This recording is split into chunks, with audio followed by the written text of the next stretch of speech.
Assalomu alaykum, hurmatli obunachilarimiz. Yaxshimisizlar, sog'misizlar, omonmisizlar? Xudo xolasa bugungi videomuz Nexia 2 sotiladi ekan. Sizlarga bir qator ko'rsatib o'taman. Videolarimizga likelar bilan qo'llab-quvvatlab turasizlar. Kanalimizga yangi bo'lsangiz obuna bo'lib qo'yinglar. Shunday arzon zo'r mashinalarni sizlarga qo'yib berishda davom etamiz. Mashinamiz Nexia 2 bo'ladi. 2008-yil egaladan mashin.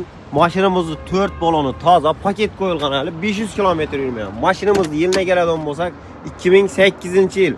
Mashinamiz polni Hemen üzeri çixol, polik, didolum, matfonları zakonni. Maşinimizde teknik işleri yok. 283.000 probek, özünü halal probeki.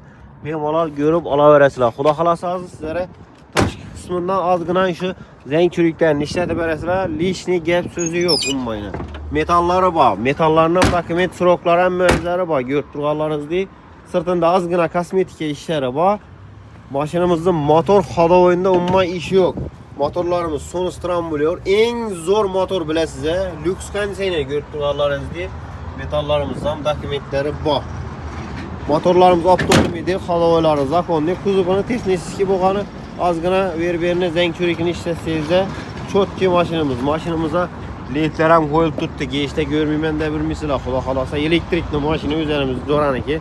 Maşinimizin narxını Zorama etti 27 milyon so'm dedi. 27 milyon so'm doğru gelmedi zorama ettim.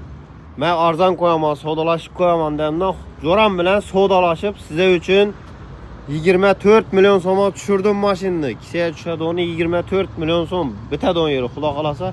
Maşinimiz 2008-yil 283.000 yurgan. Motor havaoyunda umma işi yok. Absolutni görüp turganlaringiz değil. Saz holatda maşinimiz. Metallar batak metalni. Muamması yok. Şurada peste telefon nömerlerini koyamam. 24 milyon so'mdan Xudo xolasa men aytib borsanızlar xayr puli qaytib beradi. Ajoyib etib, gelishib olaverasizlar. Nexia 2 qarab yurganlarga yuborib qo'yinglar shu videoni. Xudo xolasa sizlarga shunday arzon zo'r mashinalarni qo'yib borishda davom etamiz. Videolarimizga like'larni bosib turasizlar. Arzon mashinalarni, zo'r mashinalarni bizning kanalda kuzatib boringlar. Sog' bo'linglar, omon bo'linglar. Keyingi videolarda görüşguncha.